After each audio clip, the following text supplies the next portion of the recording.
It's maybe not through and through. Obviously, you had your duds in there, but it was different.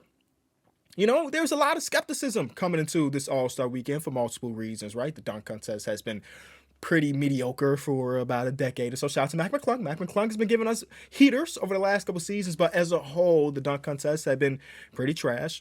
And All-Star weekend Sunday's festivities, which is the big game, had been bad for I don't know how long. So bad that Adam Silver has changed up the way we're going to play the game every single season. And he might have cooked with this one. Let's start off with Saturday because Lord knows I could not care less about the Celebrity All-Star game. I didn't see one highlight from it. I saw a screenshot of Shams on his phone during the game or something. I couldn't tell you what happened in the Rise of Stars game either. Not a single highlight crossed my timeline. But Saturday is when I decided to lock in because I am a fanboy for the three-point shootout. You know, the NBA or professional sports in general is something that I have so much admiration for, the cream of the crop, the best people that can do the specific things. But it's something about jump shooting for me that always gets me really excited, right? We get no Steph Curry this year, but we do surprisingly get Damian Lillard to be in it after, tearing his Achilles almost a year ago. And not only was he in it, the man won. And I'm just like, I don't know. They asked him what does this look like a book in your or a chapter in your book, and he gave a very great answer because obviously coming back from Achilles is no easy thing, and for him to go out against honestly the best three-point shooters that we have outside of Steph Curry and the Con Knipples, the Donovan Mitchells, the Jamal Murrays, and so on and so forth, the fact that he was able to go out there and give us like legitimately a legendary performance is amazing.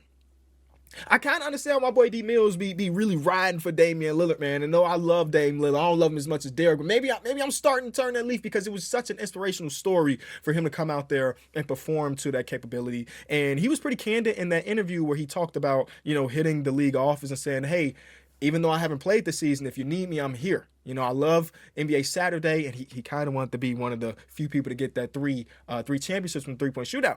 And he came out and did that. So shout out to Damian Lillard. He had Devin Booker and Con Knippel as the final three, which is a great matchup. Con Knippel came out guns blazing, the first dude in the first round. He had like 20-something points, and it was like, oh my God, this is the greatest rookie shooter since I don't know who. And he genuinely is having one of the greatest rookie shooting. No, I'm sorry, not one of the greatest rookie shooting season ever. When you think about the volume and the efficiency and the difficulties on some of these shots, undoubtedly the best three-point shooting season for a rookie.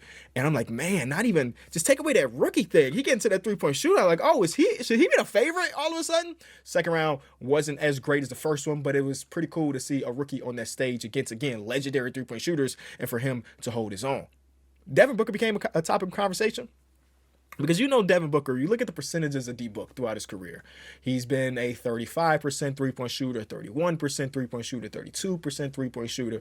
And then he gets to the three-point shootout, and every single season that he's in it, he's competing to win. He actually has a title under his belt from the three-point shooting. And it just reminded me of how difficult the shots that Devin Booker has had to create from three-point for his entirety of his career, except for the Chris Paul years, where he really hasn't had a true point guard to really set him up. And so, yeah, that 31% is just fake. We know Devin Booker is a good shooter. It's a great shooter, and he showcases that on Saturday night. I have to go back and look at it. So far this season, he's not shooting catch-and-shoot shots as much, obviously, or as efficiently as previous seasons. But if you go back and look at those Chris Paul-led years, and yeah, we're going to talk about Chris Paul later, I can't say Chris Paul led years. Let's say Chris Paul years with him as a point guard, because the leader of that team was Devin Booker. I'm sorry. His three-point catch-and-shoot numbers were great, and it's just like that's just one of the things that Devin Booker could really do. But sometimes he's asked to, not sometimes, all the times he's asked to do so much more than that. So he gets to this three-point shootout, he gets to that final rack. He needs 2 of his final 3 shots to go in to win. He needs 1 to tie Damian Lillard, and he misses both. It's like, oh, man. Damian Lillard gives us an all-time quotable moment. I was praying for his downfall. Thank you. After that, we get shooting stars back. Honestly speaking, it just was it. You know what I'm saying? I don't even have any notes other than having the celebrities all of a sudden come in and be the passers of the ball was something nobody expected. And it seemed like that was something they just put together. And I didn't love it. I didn't hate it. It just was blah. I was really skeptical and excited skepticism when it comes to the dunk contest. We have 4 people in it that, honestly speaking, beforehand, you're like, man, this is not the greatest crop of guys. We always say we want Ant-Man, we want Ja Morant, we want Giannis, who told us last year that they would do it, but I ain't gonna say nothing else. And I wasn't very, I didn't think too highly of the crop that we got. It was supposed to be 5, I guess. Jalen Duren, I don't know what the hell happens.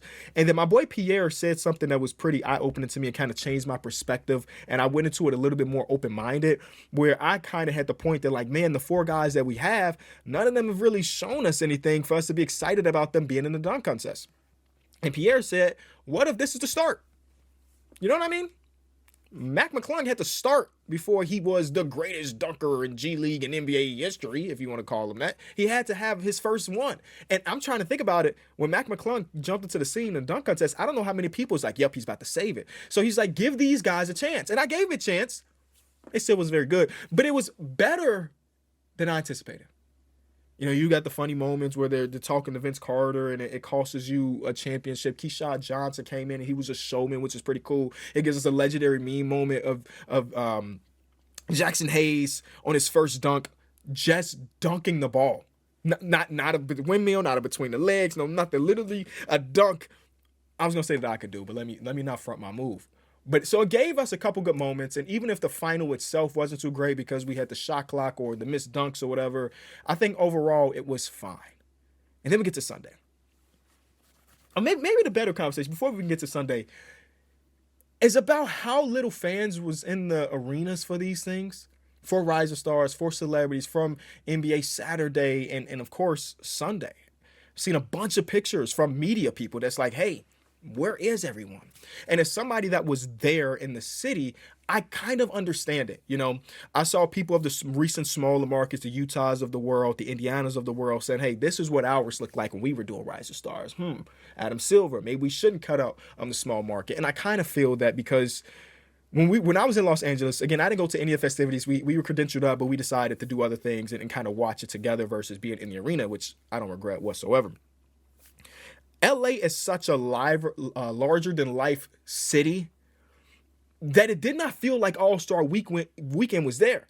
I'm thinking about when I was in Indiana. The moment you cross the border from Indiana, from Illinois, there was a big ass billboard that says All-Star Weekend. This was like Christmas and more for Indiana. This was Christmas and more for Utah. And for Los Angeles, it's just a weekend. Man, we was in the Uber on Rodeo Drive, and I'm like, it's 1,000 people right here that could not care less that on my phone, I'm watching the three-point shootout. They could not care less about All-Star Weekend being here. Also, if you had to look at the prices, you would understand that. Because even if you were interested, $600 to get into the door is kind of absurd.